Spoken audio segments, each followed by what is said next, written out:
Looking for a fun way to boost your English? Quick chats, easy tips, and a whole lot of poppin' energy, all in one place. This is Podcast Popcorn. Let's pop into it and make learning fun. You know that feeling. You've been studying English, doing the work, the apps, everything. But then you watch a movie or try to follow a real conversation, and it's just whoosh, this blur of sound. Yeah, it's like suddenly everything speeds up and words just blend together. Exactly. And you're stuck thinking, wait, hang on, what did they just say? If that sounds familiar, well, you're definitely not alone. It's a really, really common experience. That jump from textbook English to real-world fast speech is significant. Native speakers compress sounds, link words. It's different. It feels totally different. But look, getting lost in fast English doesn't have to be like your permanent reality. Today, we're doing a deep dive into a really practical source. Okay. It's a YouTube transcript from English in Comfort called How to Understand Fast Native English Speakers English Listening Practice Learning Podcast. We're going to pull out the best bits. Sounds good. So practical tips for learners. Absolutely. Our mission here is to extract those actionable, beginner-friendly strategies, tips that other learners have found genuinely helpful to really help you start decoding that rapid-fire English. Right. Giving you tools you can actually use starting today. Exactly. So if the speed of internet has felt like this big wall, take a breath. We're here to show you it's definitely something you can tackle with the right strategies. Okay. Let's do it. All right. First tip, and it's, simple on the surface, but really powerful. Turn on subtitles. Ah, yes, the safety net. Yeah. It really is fundamental for building that initial comprehension, especially with faster speech. It totally is. If your ear just doesn't catch a word, or maybe a whole phrase because it went by so fast, having the text right there gives you that instant reference. And sometimes it's just that one little word that makes the whole sentence click, Absolutely. And beyond just catching missed words, the source points out how it connects the sound to the written form. You see the spelling. Right, like their example, you might hear gonna. But the subtitle shows going to. It reinforces that connection. Sound, spelling, meaning all at once. It's that simultaneous input. Very effective. That visual anchor really helps process and, importantly, retain new words and structures. It just uses a different pathway in your brain, reinforcing the learning. Now, there is a little heads up from the source about auto-generated subtitles. Oh, yes. They can be a bit hit or miss, can't they? Yeah, exactly. They mention getting there when it should be there. Little things like that can actually confuse you more. Definitely. So the advice is try to find videos with good, reliable captions. News channels, language learning channels, they usually have better quality. Good point. Reliable captions are key. Otherwise, it might actually make things harder. It can, yeah. Okay, so to get you started, the source has this neat little exercise. Very manageable. Oh, yeah. Find a short clip, maybe just 1 minute long, with clear English subtitles. First step. Watch it with the subtitles. Read along, listen. Okay, read and listen. Then watch it again, same clip, but without the subtitles. See how much you catch just by ear this time. Right, testing the listening skill. Then try and jot down any words you remember seeing but didn't really hear clearly. Focusing on the gaps. Exactly. And finally, replay just those tricky parts, subtitles back on, reading and listening until your ear starts to kind of tune in to those specific sounds. That targeted repetition on the difficult bits. That can really speed up recognition, can't it? Focusing right where you need it. It's like you're training for specific sounds you struggle with. Now, the source does mention the temptation, to just leave subtitles on forever. Oh, definitely. They're comfortable. They are. But the idea is to gradually use them less, like training wheels on a bike, right? Essential at first. But the goal is to eventually ride without them.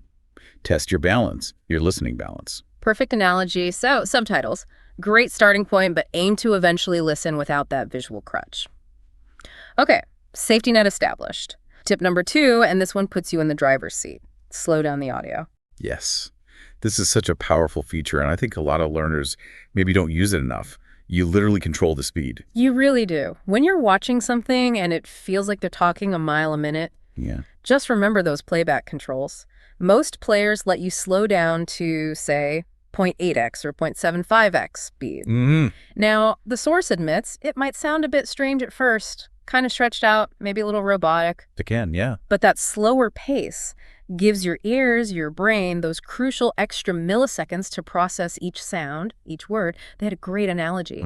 Like watching a complex dance routine in slow motion, you can see every single step, every movement clearly. Ah, like that. Then when you watch it at normal speed, your brain already kind of knows the pattern. It makes it much easier to follow. That makes perfect sense. Deconstructing the fast flow into bits you can actually process. And the source even suggests combining this with the first tip, at least initially, slow speed plus subtitles. Double support. Slow audio, visual text. Exactly. And don't worry if normal speed still feels too fast after trying this for a bit. The source is really reassuring here. Your ear will adjust over time. It's like training a muscle. Your listening muscle. Yeah. Yeah, it gets stronger with practice. Yeah. Consistency is definitely the key. Yeah. Little and often is usually better than one massive session. Totally. And they give another simple exercise for this one, too. Choose a short clip, maybe 1-2 minutes. Play it at 0.8x. Just listen for the meaning. Don't stop it. Okay, just absorb it at the slower speed. Then play it again at normal speed, 1x. Notice how many more words you catch this time. Comparing the difference. Yeah. And they suggest picking out one specific thing, a word, a phrase that was tough at 1x but clear at 0.8x, and then practice saying it. They even shared this relatable little story about someone finally hearing greenhouse gases clearly in a news report after slowing it down. That aha moment. Oh, those little wins are so important. They really boost your motivation, show you're making progress. Definitely. So the advice is maybe 5 minutes a day on this, and mix up the content, interviews, chats, news to get used to different styles. The big takeaway, you control the speed. Slow it down, get comfortable, then gradually speed back up. Brilliant. Empowering the learner.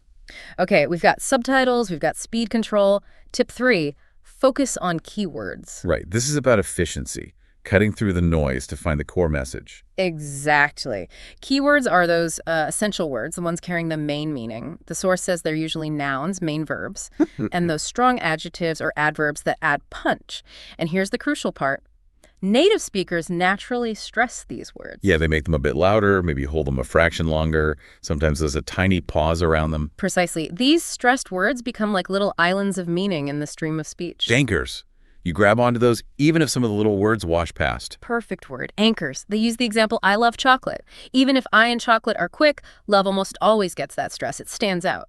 Yeah, or adjectives like really funny. That really gets emphasized. Oh, and they point out question words, what, where, why they always get stressed too. Right. So quick recap.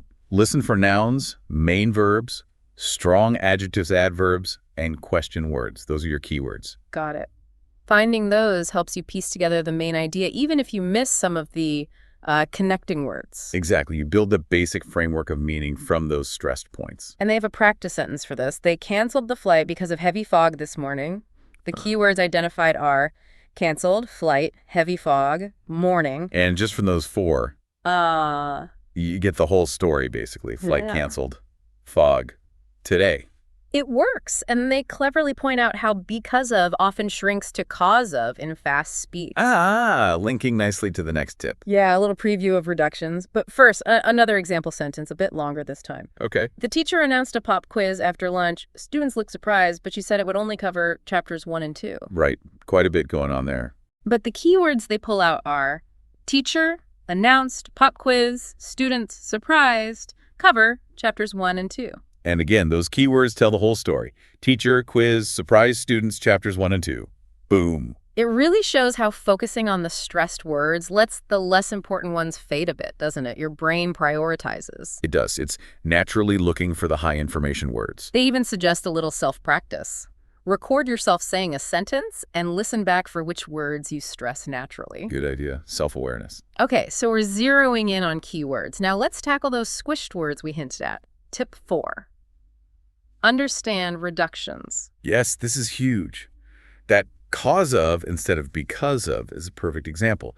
Reductions are just part of how natural fast English sounds. It's a major reason it can be tricky. Totally. Reduction is basically when speakers smush words together, right? For speed and flow. Exactly. Like the classics, want to becomes wanna. Or going to becomes gonna. The source gives a great list of common ones to get familiar with. Things like want to wanna, going to gonna, got to gotta. Also have to hafta. Right, or did you Did, could've, should've, would've. Oh, yeah. Those modal verbs get reduced all the time. Let me, give me, zebby. Kind of, sort of, don't know, no, and because. That's a pretty solid starting list. It is. And you can see how, if you're only expecting the full forms, these reduced ones could sound like completely different words. Yeah, like one long, mushy sound. Yeah. But once you know the patterns, you can mentally kind of reverse them, unsquish them. Unsquish. I like that. Okay, so they have some interactive practice in the source to help train our ears. First up, they give the reduced form. We guess the full one. Ready? I'm going to grab some coffee. Okay, I'm going to grab some coffee. Got it. How about, did you see that movie last night? Did you see that movie last night? Yep. She kind of likes sushi. She kind of likes sushi. And let me know if you need help. Let me know if you need help. Nice. Okay, switching gears. Now they give the full form. We guess the common reduction. First one. I want to go home. I want to go home. Good. You have to finish your homework. Could be. You got to finish your homework. Or maybe you have to finish your homework. Both work. Both very common, yeah. Last one, I do not know the answer. Easy one. I don't know the answer. Or even more reduced, I don't know the answer. Exactly. Okay, so how can you practice this yourself? The source suggests finding a short clip, TV show, vlog, whatever, and listen specifically for those reduced forms. Write down what you hear, wanna, gotta, kinda. Right. Capture the sound first. Then rewrite each one in its full form. And here's the key part. Say the full form out loud. Then immediately say the reduced form. Connecting the two explicitly? Voicing them? Yeah, helps your brain link them. Yeah. They suggest doing this with maybe 3 sentences a day, mixing statements, questions, negatives. That conscious practice, both recognizing and producing them, that's going to make a big difference in decoding fast speech over time. Definitely. Okay, getting a handle on reductions. Tip number 5 is related but different. Learn chunks. Chunks. These are like prepackaged phrases, right? Yeah. Super useful for fluency and listening. Exactly. Groups of words that basically act as one single unit. The source gives examples like, at the end of the day, look forward to, break the ice. Kind of like, those sorts of things. Yeah. And why are those so important for understanding fast speech? Because speakers usually don't pause within these chunks. They just flow. Right. So if you recognize the whole chunk instantly, you get the meaning straight away. Instead of trying to piece together individual words like at the end of the day. It saves so much mental processing time when someone's speaking quickly. It avoids that word-by-word decoding bottleneck. Totally. Learning individual words is vital, obviously, but mastering chunks gives you these ready-made blocks of meaning. The source gives some specific examples with meanings, like at the end of the day. Meaning ultimately or in conclusion. Right. Example. At the end of the day, practice makes perfect. A classic chunk itself. Haha. Yeah. Then, kind of like. Meaning similar to or to some extent. Like it's kind of like learning to ride a bike. Good one.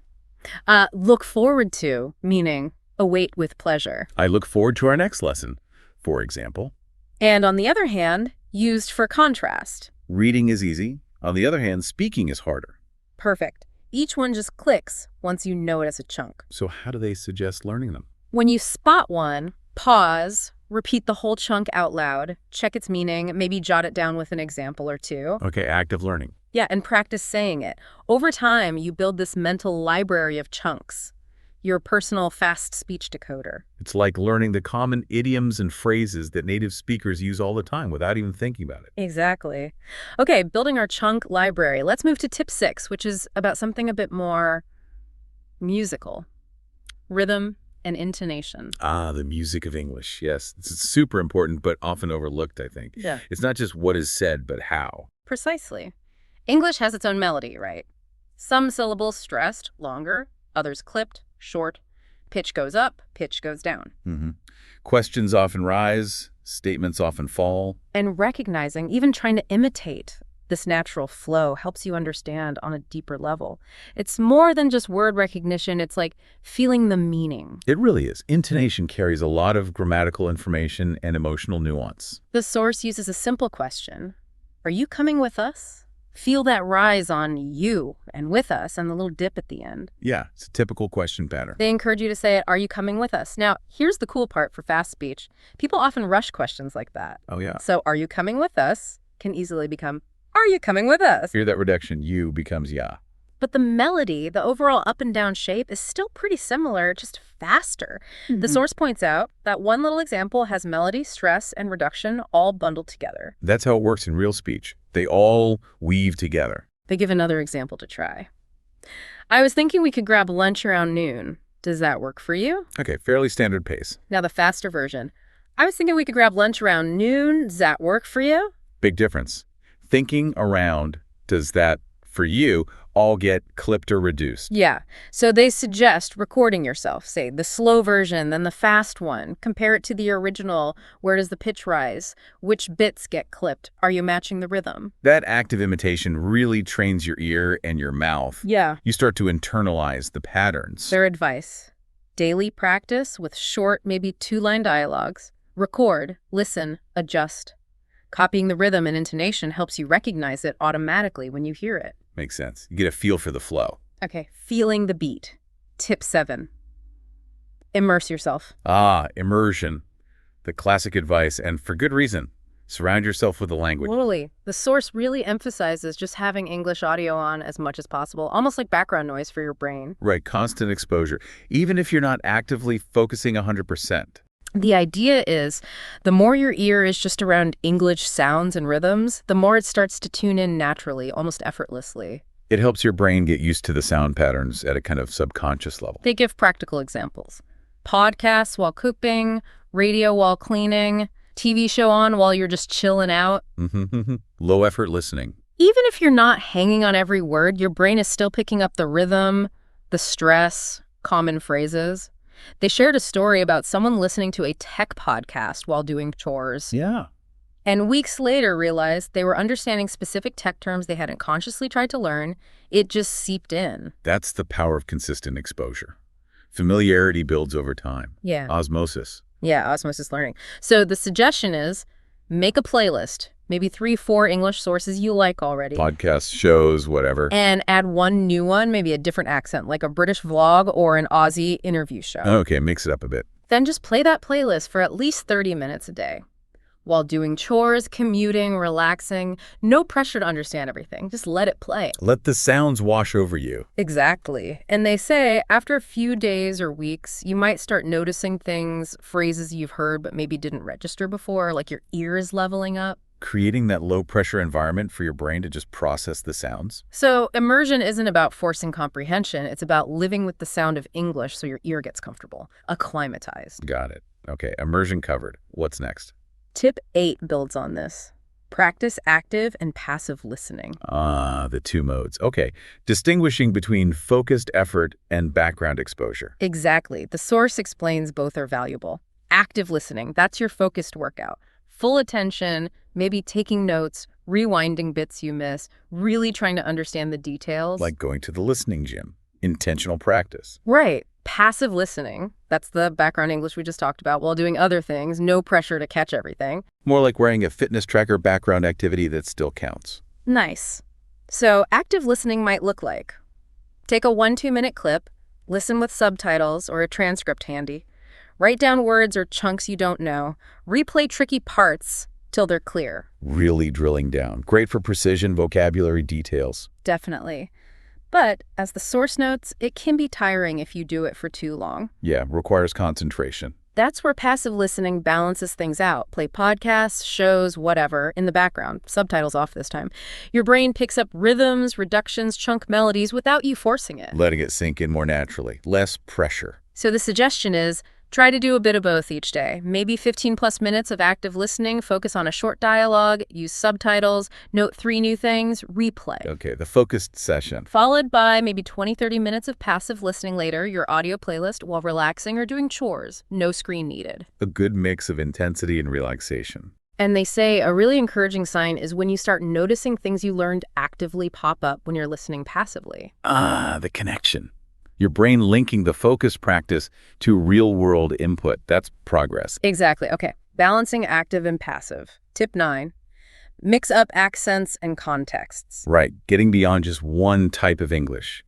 Crucial for real-world understanding. And they make a key point here. This is about listening to different accents, not necessarily trying to speak them. Good distinction. It's about receptive skills here. The danger, they say, is if you only listen to, say, American English, then hearing a strong Scottish or Indian or Australian accent can feel like a shock, like a different language almost. Your ear gets tuned only to that one specific set of sounds and rhythms. So the advice is, vary your sources daily. Listen to American news one day, a British vlog the next, maybe an Australian podcast after that. Keep the ear guessing. Keep it flexible. And also vary the context. Formal news reports sound different from casual chats, which sound different from documentaries.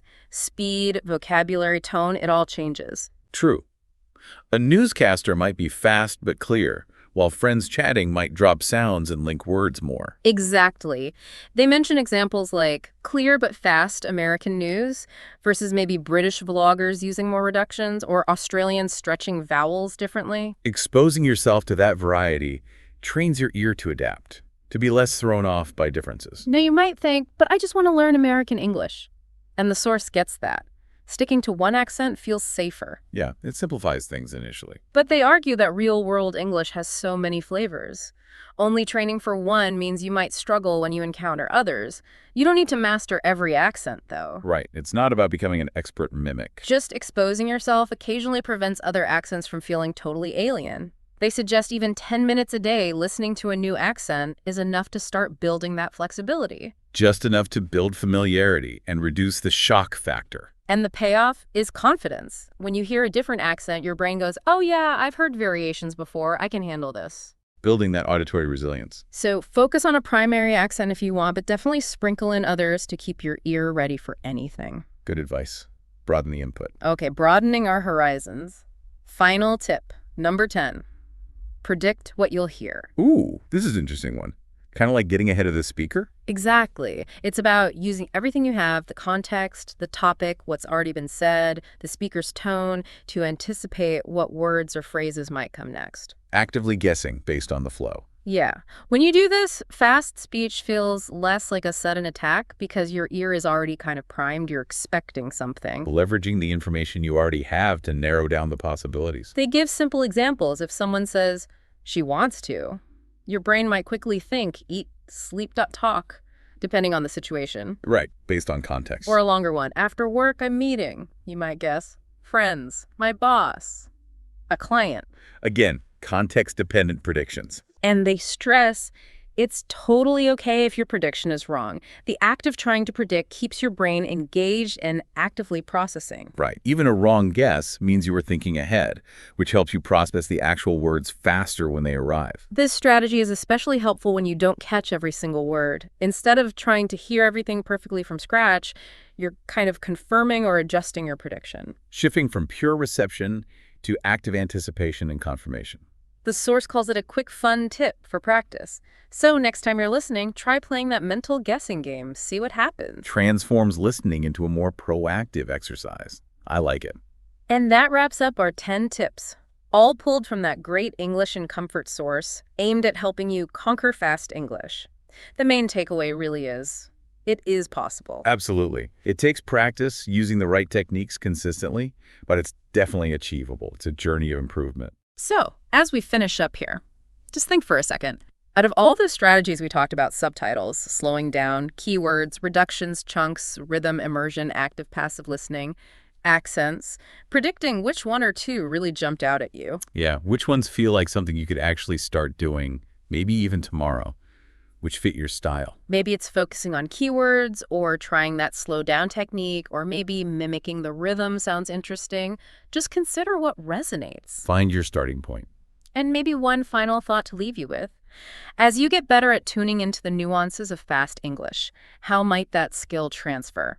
Could improving your listening in one language actually make you a better, more perceptive listener overall, more attuned to different perspectives, subtle meanings in any communication? That's a fascinating question.